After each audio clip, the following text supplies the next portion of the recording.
შემეცნებით საგანმანათლებლო პროექტი რადიო კინო მზადდება სტუდია კოცის ბაზაზე. პროექტის ხელმძღვანელი კობაც ხაკაია. პროექტის რედაქტორი ნინო ჩხიკვიშვილი. თბილისი 2025 წელი.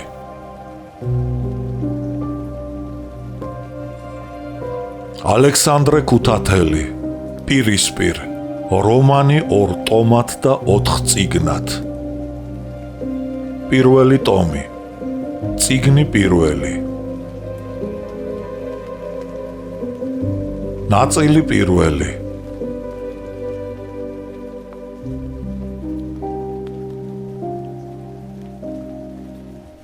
განშორება, მერვე. ძნელი ყოფილა სიშორე, ნეტა არ გამამეცადა. ხალხური. დილით ადრე ამდგარიყო კორნელი. სადგურზე კაპიტანს სანდროსა და პეტრეს უნდა შეხვედროდა და ბორჯომისაკენ ერთად გამგზავრებულიყვნენ. სასადილო ოთახში გამდელმა ჩაი და საუზმე მიართვა.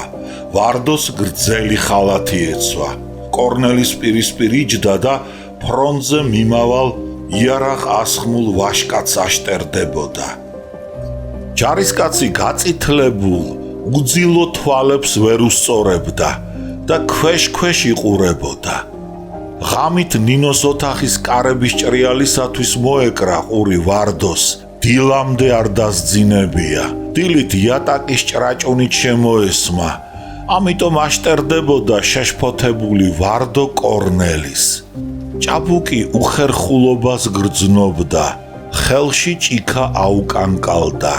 ნუჩქარობ ჯერ ადრეა, უთხრა ვარდომ და პური და კარაქი შესთავაზა. უკვე დრო არის, მიუგო კორნელიმ და თვალში რომ არ ეცქირნა, მაჯის საათს დახედა. დიდხანს დააშტერდა. ფიქრობდა, ნინოს ჯერ კიდევ ზინავს. როგორ გამოვემშვიდობო, ვარდო ეჭვით მიცქერის, ხომ არ უდარაჯნია ჩვენთვის წუხელ, რა საშინელი დროება დადგა. ესტატე, ჯიბო, თქვენც ფრონტზე მიდიხართ, რა გვეშველება, უთხრა ვარდომ. პოლკოვნიკმა რევაზიშვილმა გვითხრა, ომი მალე დამთავრდებაო. დაანუგეშა კორნელიმ. რევაზიშვილს დაეჯერება. იგი ხომ დიდი პოლიტიკოსი და სამხედრო საქმის დიდად მცოდნე კაცია. ეს კარგი ამბავი მითხარით, გაეხარდა ვარდოს. ღმერთმა უსმინოს იმ რევაზიშვილს, ჩიფჩიფით წარმოსთქვა 60 წლის ქალმა, ნინოს გამდელმა, სალომემ. მაშასე, დაიძახა კორნელიმ და სკამიდან წამოიჭრა. მშვიდობით ქალბატონო ვარდო და სალომე, ესტატეზე ნუიჯავრებთ, მე და ჯიბოც უვნებლად დავბრუნდებით. კორნელიმ ვარდოს და გამდელს ხელზე აკოცა. ქალებმა კი თავზე აკოცეს ჯარისკაცს და გზა დაულოცეს.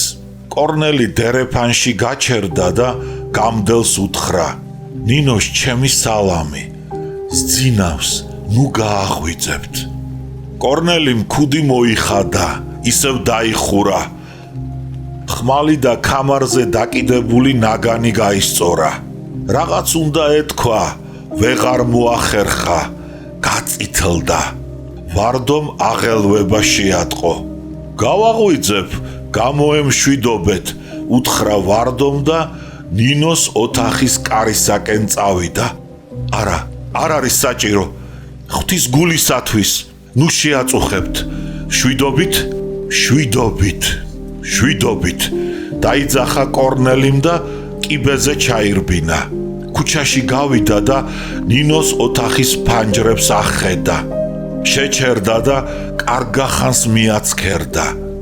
ნინომ თითქოს იგრძნო და ფანჯარას მიაწყდა. მოვდივარ, შესძახა კორნელიმ და კარებში შევარდა. კიბის უკანასკნელ საფეხურზე ქალი ბავშვივით აიტაცა. შვიდობით, ძვირფასო, არ დამივიწყო, დაგვინახავენ, მივდივარ, მშვიდობით, უთხრა კორნელიმ. ერთხელ კიდევ ჩაიკრა ქალი და კიბე ჩაირბინა. ნინო კიბის მოაჯირს უმწეოდ დაებჯინა. თავი მკლავზე გადაუვარდა და თვალთაგან ცრემლი დაედინა. ნინო კარგახანს ქვითინებდა. თითქოს ომში მიმავალმა ჭაბუკმა მისი გული თან წაიღო. დედა დერეფანში ელოდა და როდესაც შვილს დააგვიანდა შეშინდა. ეჭვით აღივსო. დერეფანში გაიჭრა და ჰკითხა, რა გატირებს? ცოდვა, ომში წავიდა. რა უშავს? მიუგო დედამ. მშვიდობით დაბრუნდება. მამაც ხომ ომშია. ნინო დაულაგებელ თავის ლოგინზე დაეშვა. დედა გვერდზე მიუჯდა. უკვე სავსებით დარწმუნებულიყო მის ქალს კორნელი რომ შეხვარებოდა. ნინოს ისეთი ფერმკრთალი სახე ჰქონდა, აწითლებული და ცრემლით სავსე თვალების ქვეშ კი ისეთი ჩაშავებული უპეები, რომ დედას ეჭვი შეეპარა. ვაი თუ ყაზარმაში და ფრონტზე ნათრევმა ჯარისკაცმა აზიზად აღზრდილ ჩემ ქალს სუდი რა მაკადრაო. შვილს უთხრა, შენ უკვე პატარა არა ხარ, უმაღლესში სწავლობ. ცუდი ნაბიჯი არ გადადგა. რა ცუდი ნაბიჯი? გაოცებით და გულუბრყვილოდ ჰკითხა ქალმა. დედა ვარ შენი, ნურაფერს ნუ დამიმალავ. რა უნდა დაგიმალო? რასაკეთებდით იმდენ ხანს წუხელ? ლაპარაკობდით? აბა იმდენ ხანს სალაპარაკო რა გქონდათ? ნუ დამიმალავ. შენ გონია მე არაფერი არ ვიცი? გამოუცდელი ასული დაიბნა. ყურის ბიბილომდე გაწითლდა და ბრაზით ჰკითხა, ყურს გვიგდებდი? ნუ თუ ესი კადრე? სრულებითაც არა. ეგ რა საკადრისია? ნუ ცხარობ. ვის არ ჰქონია საქმე ვაჟთან? მე და მამა შენსაც გვიყვარდა ერთმანეთი. მე თუ გეკითხები, იმიტომ რომ დედა ვარ და უნდა ყველაფერი ვიცოდე. რა უნდა იცოდე? მადლობა ღმერთს ბავშვი აღარა ვარ. ბავშვი აღარა ხარ შვილო, მაგრამ სიყვარული ხშირად ისეთ ნაბიჯს გადაგადგმევინებს, რომ ბოლოს ინანებ. რა სიყვარულზე ლაპარაკობ? აკი გითხარი ომში წავიდა და შემეცოდა მეთქი. განა მარტო მაგისათვის სტიროდი? აბა სარკეში ჩაიხედე, რასახ გავხარ. ნინომ უნებურად ჩაიხედა სარკეში. შიგ თავისი სანთლისფერი სახე, გაწითლებული და ნამტირალევი თვალები დაინახა. მისი სახე ყველაფერს ამხელდა. ამაყი და მორცხვი ქალი გაბრაზდა, ცრემლით გაიგუდა და დედას უყვირა. რა გინდა ჩემგან? რას ჩამაცივდი? ნინო ბალიშს დაემხო და აქვითინდა. რა საკვირველია მას კორნელი უყვარს. დაადგინა ვარდომ. ცნობის მოყვარეობას ტანჯავდა. ამ დროს გამდელით შემოვიდა და როდესაც დედა შვილს ისევ კითხვებით ჩააცივდა, ქალმა კვლავ ყვირილი მორთო. თავი გამანებეთ, რა გინდათ ჩემგან? წოდით, გამეცალეთ. დედა და გამდელი ოთახიდან გავიდნენ. ასეა მოწყობილი ეს ქვეყანა. შვილი ვაით უნდა შობო, უით ზარდო. მოვა მერმე ვიღაც უცნობი და შენი შვილი კისერზე ჩამოეკიდება. მშობლებს კი დაივიწყებს. შეშივლა ვარდომ გამდელს. რას ამბობ? ნინო მაგეთი არ გახლავს.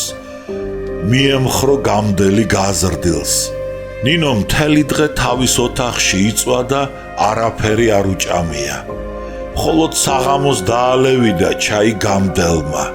ნინო სირცხვილისაგან იწვოდა, თან ბრაზობდა. დედამ ნამტირალევი რომ ნახა, დაღამდა, საწოლთან გამდელი მიუჯდა. თავზე ხელი გადაუსვა და ნანინასავით შეაპარა. მე ვიცი შენი დარდის მიზეზი, ნინიკო. იგი სიყვარულია. შენი ბედნიერების გარდა სხვა რაღა მინდა. რამდენი ღამე მithევია შენს აკვანთან. ჩემი ძუძუ მკერდით გამოგზარდე. გული მტკივა ასე შეწუხებულს რომ გიმზერ. ცრემლები გადმოღვარა დალეულმა ბებერმა ქალმა სალომემ, რომელსაც სიღარებისა და გაჭირვების გამო საკუთარი კერა მიეტოვებინა და ქმარისა და უფროსი შვილის გარდაცვალების მერმე ესტატე მაყაშვილის სახლში ეპოვნა თავშესაფარი. მისი ერთადერთი შვილი რუსეთში რკინიგზის რომელიღაც სადგურში მზარეულად მსახურობდა. დიდი ხანი გასულიყო, რაც მისგან ცნობა არ ჰქონდა. სიყვარული ტკბილიც არის და მწარეც, შვილო. ჩიფჩიფებდა გამდელი და ცრემლებს ღვრიდა. რა გატირებს, გადია. დამშვიდდი. ნუ რაფერს ნუღარ მეტყვის სიყვარულზე. შენ გული მატკინე. რატომ? შენ თქვი სიყვარული მწარე არისო. არა მარტო მწარე, ტკბილიცა. განა სიმწარე გატირებს ახლა. მაშ სიყვარული. შენ გიყვარს იგი. ვინ? კორნელი. ეგ შენ თქვი და არა მე. მე მართალს ვამბობ. შენ კი მალავ. სიყვარული არავისთან გასამხელი საიდუმლოა. სულ ერთია, ვერავინ ვერ გაგიგებს და განუგეშებს. რა წამს სიყვარულს გაამჟღავნებ, ქვეყნის წინაშე გაშიშულდები და დამცირდები. იტყვიან, მდგმურს კისერზე ჩამოეკიდაო. ჭორს გაბერავენ, გაგამტყუნებენ, გათრევენ, გაგლანწყავენ. მე ხომ არ გაგამტყუნებ, მე ხომ გაგიგებ. ჩურჩულებდა მოხუცი და ისევ სტიროდა. ნინომ ხელი მოხვია და მოეფერა. ძილი არ ეკარებოდა ოთახში მარტო დარჩენილ ნინოს. გუშინდელი პაემანი აგონდებოდა და მიჯნურის მიერ თქმული სიტყვები ყურში ისევ საამოდ ეწვეთებოდა. თვალზე ცრემლი ადგებოდა. ცრემლი მანამდე უცნობი იყო ამაყი ქალისათვის. მანამდე ნინოს უდარდელი და ნებიერი ცხოვრება ჰქონდა. დიდარი მშობლები თავისი ქალის ყველა სურვილსა და ნატორას ასრულებდნენ, აკოხტავებდნენ და თავზე ევლებოდნენ. ესტატე ხშირად ესტუმრებოდა ცოლშვილს ყირიმში, ევპატორიაში, სადაც მისი უფროსი ძმა, გენერალი გიორგი მაყაშვილი ცხოვრობდა. ნინო უდარდელი, აღტაცებული და გულუბრყვილო გოგონა იყო.